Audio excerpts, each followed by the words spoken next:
will start feeding through. So we actually suck down the data from your responses in 2008, 2009, 2010, and that starts appearing in there. What a lot of feedback in the market research showed was that businesses don't have time to think about where they were 4 years ago. They want to actually just have it served up. 2009 we had 9 staff, now we've got 14 staff. Basically we're going to pop that number in and move on because they just want it served up in real time. And that allows us to use the databases that we've developed in a secure way to basically give them that content very quickly. So these are some of the actual reports that are dynamically generated. So on the fly we're using Google Charts. Basically this is part of the benchmark reports you saw before. But what our engine allows it to do is give them something back. And Peter often refers to it as sort of like a drug in a way.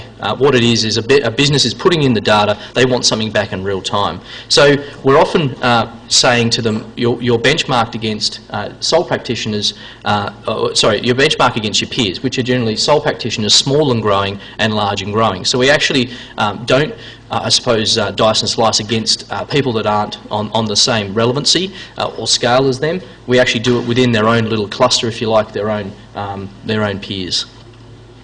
They can be benchmarked across or within an industry segment. So we can actually pick out things like architecture or graphic design or web design and actually benchmark them and slice it up a bit more.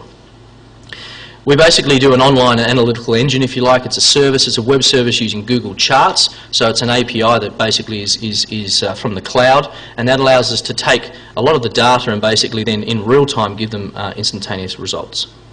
And it's updated automatically. So basically, if you go in and make a response, and I'll show you some in a sec. So if I go basically in and make a response to my current year's sales in August 2011, let's say, that chart in real time will actually grow that blue bar up and down as I change data within my response engine. So it's actually instantaneous feedback to know exactly how we're going. And so these are some of the reports. We call them interim reports because they're not the final big report. These are actually interim reports that allows them to have something to use. This is again, all these charts you're seeing here are Google Charts. Basically what they are is generated through the cloud, and they allow then people to see where your peers are actually exporting or where you're exporting and how you're going in the different markets. Now, bottom left there's a little information button. That's the bit that closes off the loop, and Dee and also all of us on the project are very excited by this type of opportunity in the future that allows us then to even benchmark the benchmarked, if that makes sense. That basically we can actually go in there and say, we found out that from FY09 to FY11 your profit went down. We tracked you through analytics that you basically clicked on that link which took you off to the Jobs Assist program. Dee put $3,000 into the Jobs Assist program for you. You've then raised it the year after, and then the year after that you've raised it by another, let's say, 20%. That's closing off that loop, if you like, between a business not doing anything and being proactive about even filling out the survey, but it's actually closing off the loop and allowing a business to actually get and leverage these grants that I was talking about at the start. So these are some more graphs, very dynamic, customisable, changeable, etc.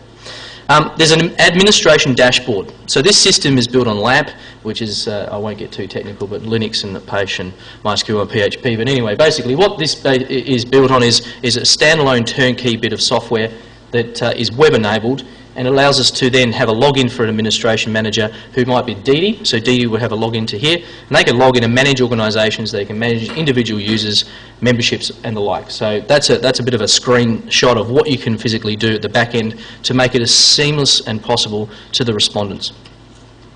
There's some of the different respondents and organisations, and basically this is a pretty cool bit of kit. This is probably a bit of the DNA, if you like, of how this system works. Peter has really developed out a lot of the structural side of it. We've programmed it up. It's not easy to do. Peter calls it a question soup. Basically, when you come to do benchmarking surveying and you come to do this type of thing, you don't want to have to start and go save as and then create individual surveys in a very one-dimensional way, which everybody has to do, and then have to, in certain academic circles, has to do it with the ethics and things like that. This allows us to already have questions and question clusters that are already developed, and we can move them up or down dynamically. We can remove them, we can change them and tweak them depending on what that particular industry survey or industry profiling section that we're doing. So it's a very dynamic area, and it allows us to sort of get a jump on the market from a time and materials basis, because we can go in there and create surveys within a couple of hours. This can be applied to other markets. So this tool now, the IP resides in CCI, and basically the IP is such that it can be picked up and moved into completely different markets, because it's been built in a way that is nimble, flexible and dynamic. And there's some of the other markets that are obvious that could pick this up, and it's very turnkey. It can be used in a variety of business settings. It can be used as a comparison tool for organisational development and large subsidiaries, both internationally and at home, and also within economic zones. So you can do a huge amount of different areas and use this in a different way. I think retail is going to need it fairly soon, especially with the emergence of e-commerce. On the state, national and international level, or the regional level as well, a huge amount of tools or opportunities, if you like, that it can be used as an application. Again, it's a turnkey solution, and the IP, if you want to talk IP or licensing, just talk to Stuart.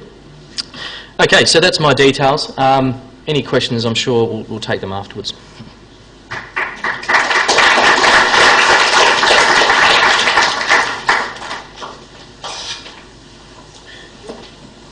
Whilst the panel's reassembling itself, I was thinking as I was listening to this, it's a pity there aren't lots of federal government people here talking about how you measure research excellence, and you can't measure research impact, because I think this is a beautiful example of the transfer from research to impact, and it's fabulous case study. Right. Questions?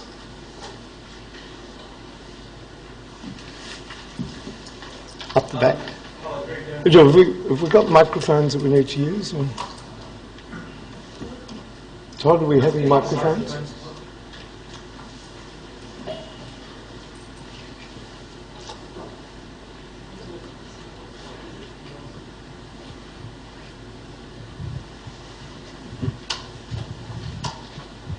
Hello, Greg Hearn from Creative Industries at QUT.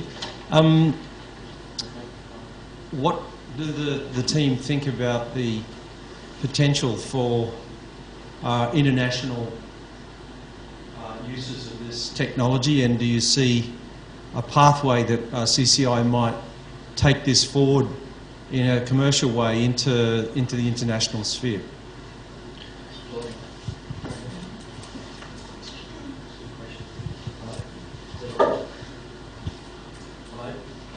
I'll just talk. We're already talking internationally to some organisations like Nesta in the UK, and we were in London a couple of weeks ago talking to them about opportunities, and they're very excited by that. We've been talking to Singapore as well. There's a couple of other opportunities. There's two routes that I think this can go. It can go the commercialisation route, which is through Blue Box, and the QT piece, which is basically commercialisation of IP. And they can go down that path, or it can go through a licensing route, really through the heads of CCI and the like, kind of like the deal, if you like, that was struck with the government as a licensing, and it's not perpetual, it's about a time license. So we need many years to be able to put together a game plan. We need many years to be able to put together a technical strategy for these sort of things.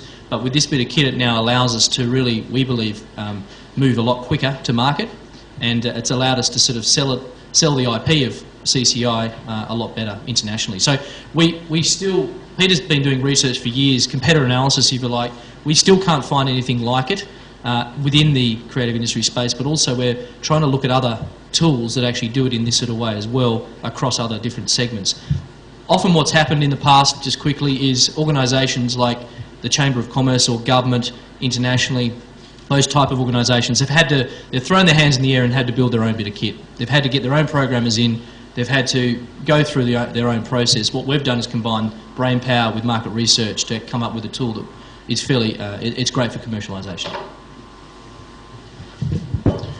If I can just add to that, one of the challenges is that if you do the classic commercialisation of, we could charge for this, charge the businesses, you drop your participation rates down to the level where you'll lose the other benefits, such as being able to have a strong enough representation that it will give you statistically reliable segment results. So an alternate strategy that keeps businesses an information reward rather than a financial cost to them, and we look for our revenue opportunities, administration contributions in other ways, and that's where perhaps industry bodies, perhaps development bodies, as well as research, can help fund the infrastructure. The good thing is now that the technical infrastructure is done, a lot of it is